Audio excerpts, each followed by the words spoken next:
All right, everyone. I see we have more people with us, so we will start and um, have what is now the first webinar for our new specialist group, the Pollution Law Specialist Group. So welcome and thank you to you all for joining this very special day for me as chair. And I am very glad that you're all here and interested. My name, for those of you who don't know me, is Dr. Alexandra Harrington. As I mentioned, I'm the chair of our new pollution law specialist group at WCL. Before this, I was the chair of the task force on the plastic pollution treaty negotiations. So I may be familiar to some of you from that, but we are very happy to have this opportunity to expand our focus a bit more from plastic and topics that related to plastic, which included work on the now ISP, into pollution overall. And so from the outset, I would like to say a huge thank you to WCL leadership, especially to Dr. Christina Voigt and Mr. Ivan Cherkawi for the confidence in this particular new endeavor and for having me to chair as the inaugural chair. And also, please, to make a kind of a plea to all of you, if you are interested in pollution, if you would be interested in finding out more about the specialist group and have ideas or areas of expertise that you would like to discuss, please, my email will be on the presentation that is coming up momentarily. Please do always feel free to be in contact and let me know. I would love to speak with all of you. And also, please, if you are at any of these events, so any conferences at the parties or the upcoming ISP or anything like that, please do look for me and let me know that you're there. And I'm happy to sit down with you as well and just have a coffee and think about ways that we can move this new specialist group together. So without any further ado, I will start to share my screen and our presentation today, which is on something coming up quite soon, quite quickly, which is truly incredible for those of us who've been involved in the process for a while now, and that is the first plenary session. This is a very long name, so please do bear with me. It is the first plenary session of the Intergovernmental Science-Policy Panel on Chemicals, Waste, and Pollution. It is somewhat shortened to the ISP-CWP, although I'm not sure how much shorter that really is. But this will be its first plenary session coming up starting next week. And so the idea was that as it is the first event coinciding with the new specialist group, we would have a bit of a discussion about what this is and also what to expect this coming week for anyone who is either planning to be in Geneva or who will be focusing on this and interested in it. We can obviously share information too as it goes along. And again, if you have questions that are coming up during the week or afterwards, I'm always happy to be in contact and for you to email me and we can figure out how to chat and how to start some more of these discussions after the first plenary. Now, as a bit of background, because I know that this is something that is quite new. It was created for those of us working in the pollution sphere rather dramatically last year, but it was not necessarily as high visibility to everyone else working in even environmental fields. So as a bit of background, the ISP, CWP, there is no good acronym for it, I think, was the result of a process that began in 2022 at the resume session of UNEA 5, so the UN Environmental Assembly uh, meeting, fifth meeting. And in Resolution 5.8, we had the official authorization to establish an open-ended working group. This does not get easier in terms of acronyms, on a science policy panel to contribute further to the sound management of chemicals, waste, and to prevent pollution. For those of you who are wondering how this might work in terms of, or what the vision was, in terms of there already at that time having been a cycling process for chemicals management and now having the new global framework on chemicals. This was intended as a separate entity. It will, we assume, are inclined to believe, although we won't know until November, when the global framework on chemicals first plenary session meets.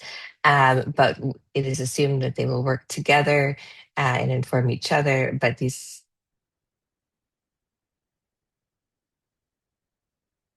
overlap is. And what we have here in this, the establishment language was the idea to establish a study group with the hopeful idea of having a panel formed. And the panel would be the equivalent of, at the time, and now is, the equivalent of IPCC and also of IPBES. So this is intended, as the name suggests, to be a scientific panel. It is not intended to be a purely political entity in the sense of implementing, say, the Basel, Rotterdam, and Stockholm conventions or the Paris Agreement. It is intended to be a scientific panel that is run by an intergovernmental body, which will be the plenary. And so we have these two different forms of entities created out of the one process. From 2022 to 2025, we had multiple meetings of the open-ended working group to negotiate the creation of a foundational document which would allow for the panel to be operational and then to set up the governance structure for the panel as an intergovernmental effort.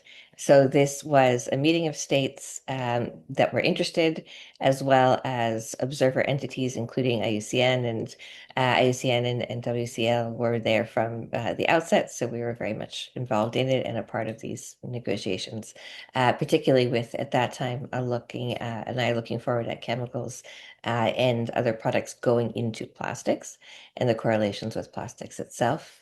But now obviously we're expanding outwards a bit. And what we had throughout this process was ultimately a bit more of a meeting time than we had intended, and it did take another round of negotiations. But we had in June of 2025, officially on 20 June 2025, the establishment of the ISP-CWP, or as I will just call it, ISP for ease, with 99 state members, so 99 states that were in the room that were automatically made state members. At present, we have now 124 states, so a number have joined since then, and it certainly is open to anyone who wishes to join as a state entity. There also is, I should note, a method for observers to be admitted in the same way that observers are admitted to any other UN body and UNEP accredited or UN General Assembly, as is the case for IUCN accredited bodies, are eligible to be observers once they complete the appropriate application process. So how will our first plenary session work?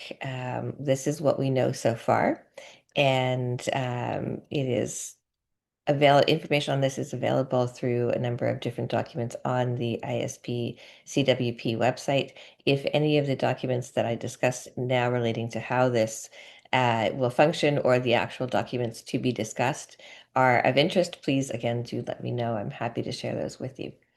The official meeting is scheduled to take place for 5 days, so from Monday to Friday, from 2 to 6 February in Geneva. It will be open to states that are members, as well as to eligible observers. And for those of you who have attended other conferences of the parties or negotiation sessions convened certainly by UNEP, you will be very familiar with the way that this is anticipated to run. So we will have plenary sessions planned. So right now we have a plan for an opening plenary session on Monday morning, and then a plenary at the midpoint. So we typically around Wednesday, and then a closing plenary, which is of course required for us to be able to end the business that has been conducted and move on to the next plenary. next first plenary session. Um, it is expected at this point, although we cannot guarantee, of course, because this has to be confirmed by states, that there will be contact groups and that those contact groups will meet throughout the week. At the moment, the Secretariat for the ISP has suggested that there be two contact groups. So contact group one, which would examine the draft rules of procedure and the draft financial rules for the panel.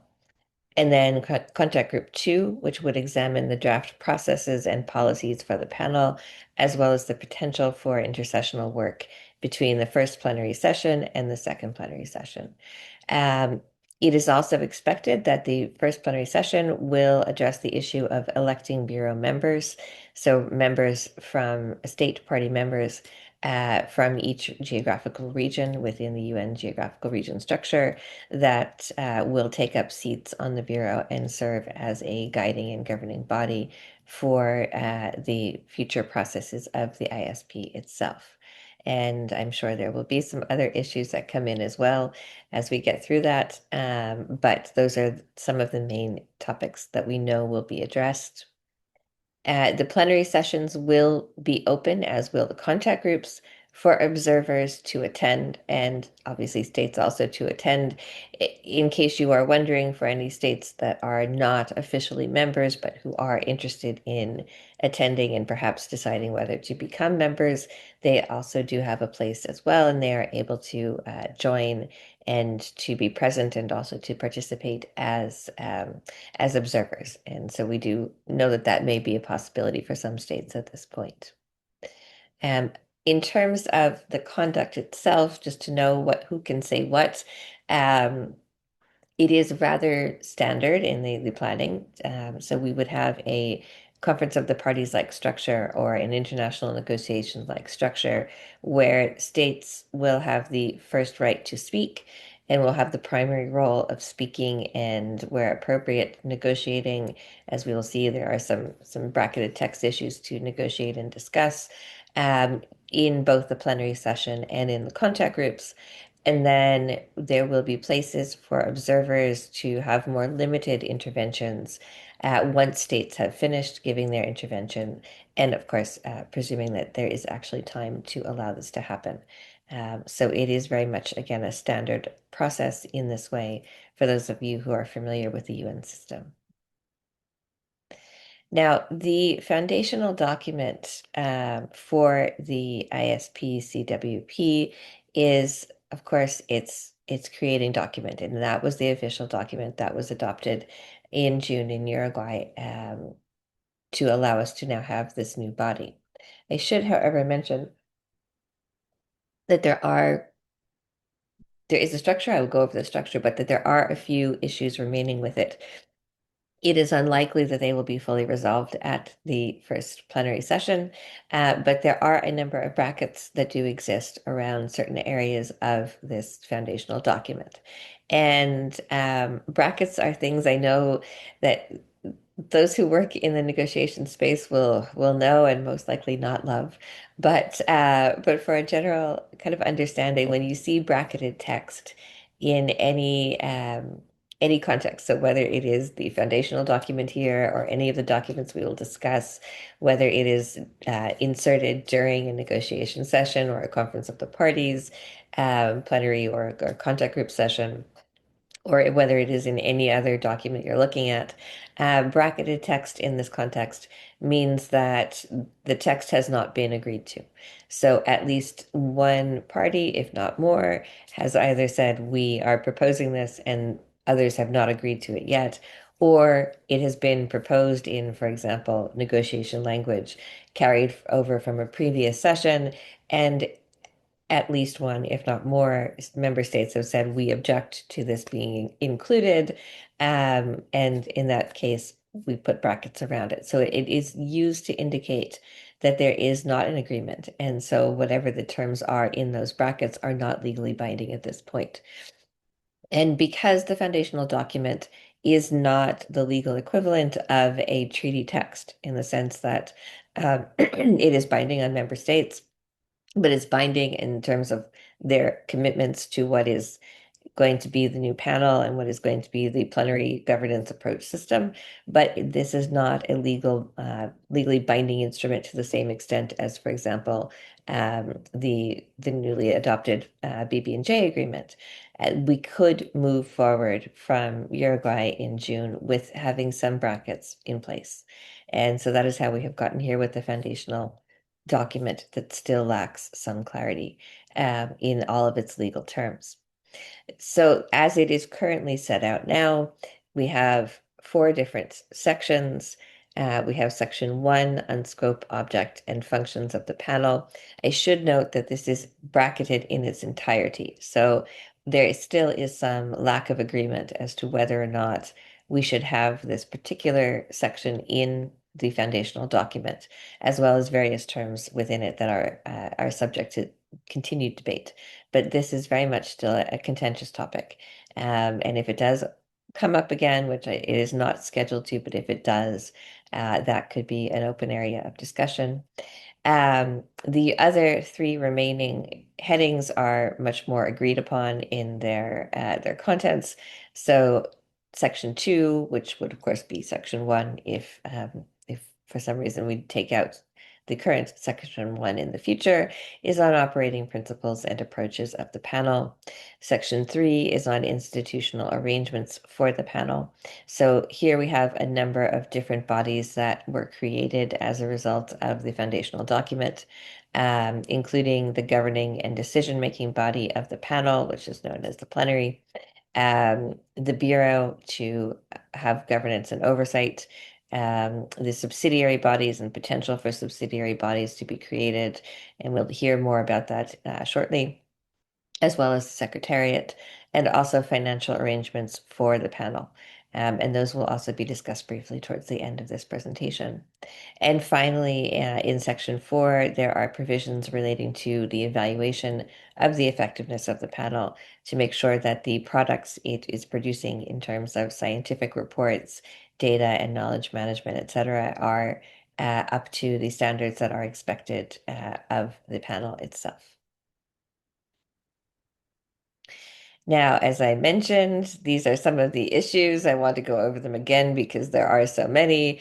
We will be addressing a number of things during the course of one very short, most likely it will feel a very short week. And these include the election of bureau members, the consideration of the physical location of the ISP. Now, this is actually quite a divisive topic at the moment. So we have two proposals made, one by the government of Switzerland, which would have the ISP-CWP Secretariat headquartered in Geneva. Their principal argument being that the other pollution-based treaty regimes, especially those relating to the Basel, Rotterdam, and Stockholm conventions, as well as the Minamata Convention, are all currently headquartered in Geneva. That many of the other cooperating UN entities and agencies that will be necessary for the panel's work are also headquartered in Geneva, and so it should be based there. And an application from the government of Kenya for Nairobi to be the seat of the ISP-CWP Secretariat on the argument that Nairobi is the headquarters and head office for the entirety of the UN Environment Program, and so it should be located there. Both proposals are quite long, both are quite detailed, and it is expected that this will be a very lengthy debate and that there will be some potentially divisive elements to this before we have a final decision, which should hopefully be done at the end of the week. We also have questions about whether to adopt or to further change the rules of procedure, the conflict of interest policy, the process for determining the panel's work program, the potential for intersessional work. So would we have the authorized work for state parties perhaps to work on certain elements that have not been clarified within these documents between the first plenary session and the second plenary session, as well as a review of the procedures for the preparation and clearance of panel deliverables and financial arrangements. So we have a very long slate of things to do. It will be Geneva in February, so it will be cold and hopefully an inducement for many of us to all stay in quite late into the evenings if necessary. but hopefully we'll get to as much of this as possible during the week. Um, the first, I will go over several of the main things and main points that are in each of the documents to be discussed, just to give you a flavor of what is on the agenda and an understanding of what the issues are as we're currently trying to have this new body created.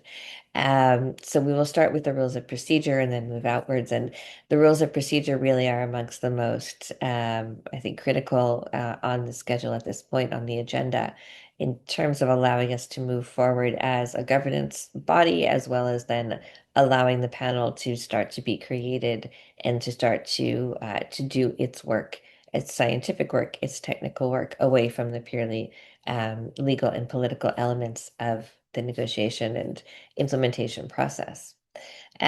We have the draft rules of procedure, which were coming to us from Uruguay from last year in 2025, and they are still heavily bracketed, and they have been the subject of a great deal of debate and discussion. Which is why we have this very long list on this slide showing which articles are entirely bracketed. And this means, of course, that there is a question as to whether or not the entirety of the contents of that article should be included. Um, as it stands, these are Articles 1 on scope, Article 3 on venue, dates, and notification status, Article 4 on members and observers, Article 5 on admission and participation of observers, Article 6 on the agenda, Article 7 on representation, credentials, and accreditation, Article 9 on subsidiary bodies, particularly with questions relating to membership, operation, and election of officials, Article 10 on the conduct of business, and Article 12 on languages, as well as the retention of a non-numbered, so no article assigned, placeholder for the overall title. If it sounds like I was calling a bit of a bingo game, it does feel like that at times, but indeed, these are the list of things that still really do need to be clarified, and indeed clarified at the very fundamental level of whether to include them and how to include them in the rules of procedure moving forward. A brief overview of what some of these issues are. So in Article 2, in addition to those that are completely bracketed, in Article 2, we have a number of proposed definitions as well as some definitions that were already agreed to in Uruguay. Most of the definitions are not agreed to and are bracketed, so we will need some type of clearance of those brackets to allow us to move forward, whether it's at this plenary or in future plenaries, because of course this is a great deal of work and there is other work to be done. So some of these brackets may remain throughout. In Article 3 on the meeting venue and the associated details, what we see here really is a question about the powers of the Bureau in terms of setting the venue and the dates for the next plenary meeting, and then also whether it and how the alterations may occur to an annual meeting schedule for the plenary, and questions about information of when timing might happen or might change. These are all very small and may not seem like the biggest sources of argument, but they are, of course, very critical when we are establishing a new body, and they are very critical to allowing states to figure out their planning purposes for participation. So they are important to take note of. And then when we move to Article 4 on members and observers, this always does get to be a little bit contentious in many treaty negotiations that are currently ongoing. And there are several issues. So the first, we have articles and then we have rules underneath. The first is that in Rule 5, there is a statement that membership of the plenary is open to state members of of the United Nations and members of specialized agencies who may become members of the plenary by expressing their intent to do so. That is entirely bracketed. So we still don't have agreement amongst the member states as to our state members as to what the membership should look like for rules of procedure purposes. And then there is a very critical and divisive at this point element in Rule 6 again under Article 4 regarding the specific membership capacities of the European Union. Um, and whether the European Union itself would be able to be present as a legal entity and as a voting entity, or whether it would need to be present only as an observer and not able to be present in its legal capacity as the European Union. This, of course, is quite unusual. That proposal is outside of the typical international law practice. It is not the way that standard observer practice is done in either IPCC or IPBES, but it is something that reflects a concern we have seen, or at least an argument thread we have seen throughout a number of negotiations, certainly in the plastics treaty, questions in a number of the other pollution treaties as well recently regarding membership. So that will be one that I think will be quite interesting and quite important to note. Um, we also have questions about the admissions of, oh, I do admit, I see a spelling mistake, that will be changed, about the panel, not penet, during the first session. Well, hopefully those will be clarified relatively quickly. But then in Article 6 on the agenda, we do see a question about how we retain information and how we retain issues that were on the agenda for, say, this first plenary session and are not addressed. So if we're not able to get to, for example, the work program during this week, what happens? Does it roll over, and does all the progress that we've made roll over with it to automatically to the next plenary session, or does it instead become something that has to be reintroduced? So that will be decided hopefully at some point quite soon. Um, we have a great deal again of controversy about the membership of the Bureau in Article 8. The Bureau itself is always a sensitive topic. I think in any of our treaties we know this, but certainly here it is very sensitive, and in Rule 13. Um, the statement as it currently reads, and that is on your screen right now, has several bracketed terms, including the reference to geographical region or not. Now, geographical region typically is the language we would see used, but also this issue of intra-regional, which is more unusual, balance, and the question of gender. And I raise this here and draw your attention to it because during the Uruguay round of negotiations, we saw a number of very divisive issues around gender, and some states in particular making very strong arguments that gender should not be included, that gender is in some cases actually a discriminatory term. So I would expect, if we're going to see some of those same parties in the negotiation process here, I would expect for this to be an area of renewed controversy as we move through the negotiations for the rules of procedure themselves. Um, I will skip ahead to Article 9, but when we are looking at Article 9 on subsidiary bodies, um, there is an entirely bracketed provision on whether the rules of procedure would be applicable to the subsidiary bodies. Now, typically we assume that they are, and typically the articulation is that they are. But if not, then the bodies themselves would have to adopt their own rules of procedure. And this, again, may seem very formulaic, but it does take a great deal of time, and it opens up the potential for having renegotiation of a number of things that we've already seen negotiated thus far in terms of the rules of procedure. So I do think this quite critical to highlight this as an area to look at and to pay attention to in terms of the rules of procedure, and then also how these subsidiary bodies will elect their own officers. Again, because there is the potential that we would see a conflicting or somewhat contradictory practice in the subsidiary bodies versus the main plenary if we don't have uniformity throughout. And then we have the issue under Rule 22 of creating a specific, or the proposal to create a specific interdisciplinary expert committee which would allow the co-chairs to invite Bureau members as well as other treaty regime bodies and intergovernmental organizations like IUCN, as well as non-governmental organizations, to be observers at the meeting, their meetings. And this is entirely bracketed. So this really does get to the question of, if we have an interdisciplinary expert committee, how much transparency will there be with this committee? How much of the work of the panel is intended to be transparent and open, and potentially having not only observers, but also observers who may be asked specifically to be present in order to give expertise, to give their advice, um, being allowed to speak, being allowed to be present or not.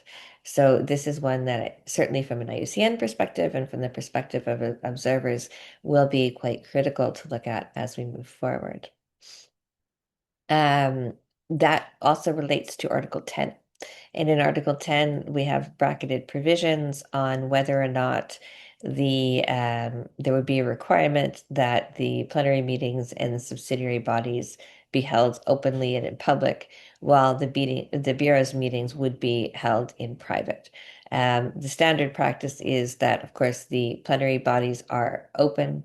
The subsidiary body meetings are typically open in other entities as well. And then the contact groups typically are open in the sense that observers can come, but they are not, for example, made publicly available online as plenaries are. And then the Bureau meetings for most other treaty bodies are often held privately, but the requirement for them to be held in private is not something that is typically articulated in rules of procedure. So we are seeing a number of transparency issues coming in to the rules of procedure questions as they exist now in this current draft. And then critically, we have a question of voting provisions. So there are a number of voting provisions that are still very much bracketed in the rules of procedure relating to decision making. So actual votes on whether or not to adopt an official decision, an official resolution, etc., as well as elections, typically elections for the Bureau, and also what to do when there are equally divided votes. So you have a literal 50-50 split. These are all bracketed. And we know from previous negotiation sessions for the ISP that there will be a great deal of debate on these issues. They are highly controversial and contentious. We also know that the same is true from other international negotiations, as well as the implementation of other international, especially environmental treaty bodies right now. So I do expect that this will be something that gets a great deal of attention and focus as we move throughout the week next week.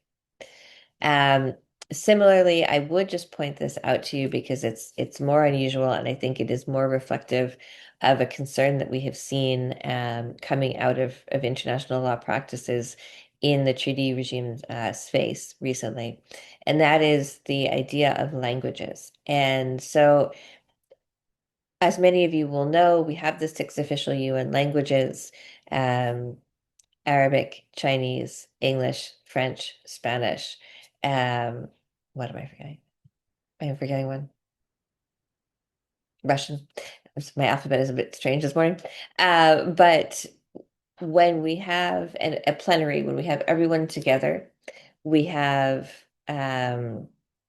translation available for all of these. So if someone wants to speak in Russian, they speak in Russian, there's translation available. If someone wants to speak in Arabic, the same, um, as long as it's one of those six languages. However, for the contact groups, the official working language is in English. And that has created in this negotiation, as well as in many others, um, a constant debate about the fairness of this, about the equity of this, because there are many countries that cannot participate in English to the same extent, and still would have many things to participate and add to the discussions. So what we're seeing here is a question about using English specifically during all sessions, um, and also during the Bureau. So there is a question here as to whether or not to have simultaneous translation in the UN languages during all aspects of the ISP's functioning, including for the Bureau meetings. This is often attributed to being a cost issue, and certainly it is difficult in an era of more straightened budgets, but still it is something to watch because this could then have a number of impacts moving forward on how language is construed and how it is used in future negotiations. So it is really quite critical to look at. And then finally, we have this question of the open, doesn't have an article heading, but Rule 50, which would provide that in the event of a conflict between the foundational document and the rules of procedure, um, the foundational document would always prevail, even if the rules of procedure are adopted fully. So that is something that is just important to know, and also then gives a bit more of an impetus to understanding in the future what those bracketed areas in the foundational document might be in terms of how we could clear them. That is most likely more than you wanted to hear about rules of procedure. But turning to the draft conflicts of interest policy, this has also been something that is highly contentious in terms of determining conflicts of interest for those who will be the scientific and technical experts that will be charged with actually doing the work of the panel and creating the reports, the knowledge products, etc., that the ISP-CWP will be tasked with creating. There are a number of key elements here, but to go through them quickly, we have a number of different sections. So we have section A, we start off with section A with many different bracketed concerns, areas of concerns. And there are, in the concept of what the purpose of the conflict of interest policy is itself, there are tensions in paragraph 1 between the idea of what the objective is for the ISP-CWP. Now, there are different iterations of what the objective could look like, and a number of these are really linked to the idea that we don't necessarily have a statement that was agreed to in the foundational text. So the conflict of interest policy is trying to bridge that. There is one version that is connected to the foundational text as it stands, even with the bracketed language. But then there's another that has a much more granular set of factors that should be included in the definition of the objective of the panel. So these two are very much in tension and would need, of course, to be in some way made coherent before we move on with the conflict of interest policy. There also is in paragraph 3 a bracketed proposed text that would allow the plenary to amend the conflict of interest policy. This is, of course, quite critical. If we don't have that, what we decide in either this meeting or the next meeting for the conflict of interest policy would have to be the conflict of interest policy, unless, of course, there was a decision to make an entirely new one. So the amending element would be quite common in international law and certainly would be an important thing to know about here. In section B on the scope, and again, these are all things that are tied to the foundational document but are not yet agreed to because they are still subject to brackets in the foundational document. We see that there are a number of variations in how to designate workers and staff and members and leaders and experts, and potentially those from other organizations as well as from the ISP. What do we call them? How do we include them? How do we make sure that they are subject to the conflict of interest policy? And what are the requirements for their own practices, as well as for the experts who will be just working on the knowledge products? And then we also have a proposal to have a specifically articulated set of deliverables that would be subject to the conflict of interest policy. Now, this is a bit more unusual since that would typically be something under a work program or other document, but it is there as one of the proposals that will have to be addressed. When we look at section C on the conflict of interest policy, we also see a number of different areas of disagreement on the time for which potential conflicts may have to be disclosed. So would it be within the past year? Would it be within the past 5 years? Would it be just an open, indefinite topic time? Now that obviously does get to questions of how likely people are to either agree to be put forward as experts or to put themselves forward as experts, because the likelihood of a 1 year conflict is perhaps shorter than a lifetime conflict. And having to articulate all of those could be a bar for some people who would otherwise be well qualified experts, as well as having brackets around the idea of how we use standards to evaluate potential conflicts of interest and what conflicts would be considered significant and relevant, and what conflicts would be considered to be minor or not relevant enough to warrant further concern.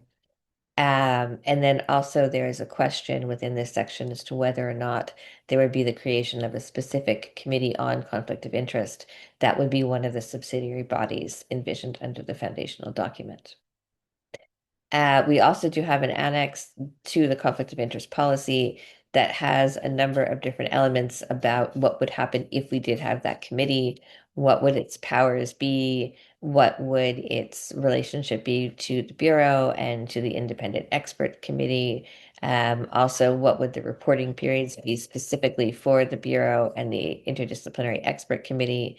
And then how we would handle very unique situations, like situations where someone is found to have a conflict and yet be of such potentially great intellectual and scientific background that they would be needed and they could make a unique contribution.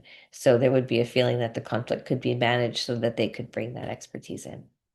There are also some questions as to whether or not we would have disclosure requirement exemptions, for example, for national security or intellectual protection issues. And moving towards some other things quickly, other things that will be on the agenda. The question of the draft work program is one that will still be with us in terms of what is the work program, what are we asking the panel to do, how would this work, and what would be the expectations moving forward. We still have a number of variations in textual proposals for what this would look like, and for what types of information could be considered to inform the panel's work.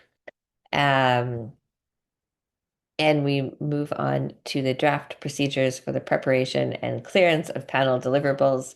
Again, I know these are a number of very long titles at this point, but this document is intended to demonstrate what the fundamental elements are to get information to the panel and then to get the panel to review it and provide its expertise and its deliverables. And at this moment, there are still a number of areas of disagreement, especially in terms of what type of deliverables would be produced by the panel, and then also how these would be cleared both in the immediate upcoming time period and in the future. Um, it should be noted that nearly the entire section of this document relating to proposed provisions on the scoping of deliverables is bracketed, including things like the allocation of roles and responsibilities between the plenary, the panel itself working as a knowledge generating entity, the Bureau, and also the Interdisciplinary Expert Committee. So we still have a great deal of variation on viewpoints as to who should be doing what within this context. And in terms of the financial rules for the panel, of course, this is critical, and we know that this is very much critical now in the time of budget cuts and questions about budgeting across much of the UN system. This is something that does create the brackets are a little bit less present, I think is a fair thing to say. But it does create a proposal for a dedicated UN Environment Program administered trust fund that would be the ISP-CWP trust fund. This would be able to receive both public and private financial contributions that would then enable the work of the panel as well as the convening of the plenary, etc. There are, however, a number of concerns about the use of private contributions and funding in this context, as there typically are when we're talking about interlinkages of certain funding and then questions of scientific accuracy. So there are proposals to have thresholds and other types of limitations in place so that there would be a prevention or at least a lessening of the potential for conflict of interest between private donors and the work of the panel. So this is again something that is on the agenda for Contact Group 2, and it will be quite interesting to see how this plays out moving forward. I will stop sharing my screen because that is the very quick, very rough overview of what we are expecting to see this week, or this coming week. And I don't see any questions yet, which is either good or bad.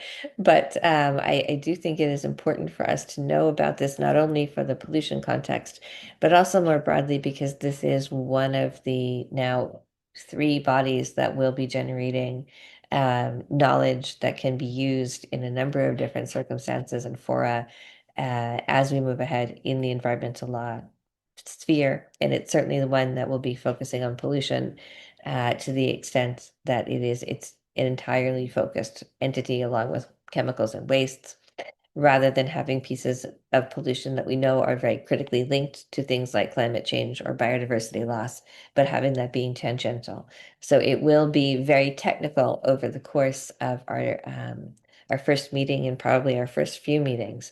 But the work of the panel, once we are able to get it up and functional, should hopefully be able to inform a number of different legal avenues and actors, as well as scientific communities, and also for those who are wishing to make rules and regulations, etc., coming out of the findings that we have. Hopefully, that will be quite useful.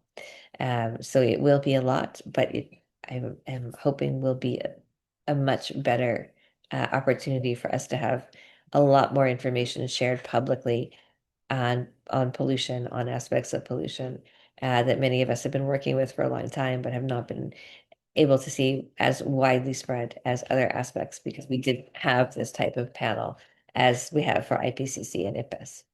Um, I am not seeing any questions in the chat, which is either good or bad, but I will leave 1 or 2 minutes open just in case. And if not, we will, of course, end. Um, and in the meantime, I did want to just say a very big thank you to Roberto Cole, who is, I'm hoping, not on this call. I think he may have had to go do something else. But he has facilitated all of this with his usual amount of grace and expertise in the middle of having all sorts of other things going on. So I just wanted to say a huge thank you to him for that. Um, and again, to encourage you all to please stay in touch, not only for this particular panel topic, but also for anything else that might be of interest to you for pollution moving forward. If you would like to have a chat at all about overlays and intersections with other specialist groups or task forces as well, of course, I'm happy to do that. And I see no other questions, so we will end now, and I will send all of you best wishes. Thank you very much. For those of you who might be watching this video later, thank you for watching. And we will, of course, do an update once we have the week next week and we have outcomes. Oh, I do see something in the chat. Oh, thank you so much, Cecilia. And yes, Eva, the recording will be available, so that will be shared as soon as it is officially processed. So, and it's also lovely to see good friends on here. So thank you, and have a lovely day and a good weekend, as it's Thursday, a good weekend. Take care, all of you.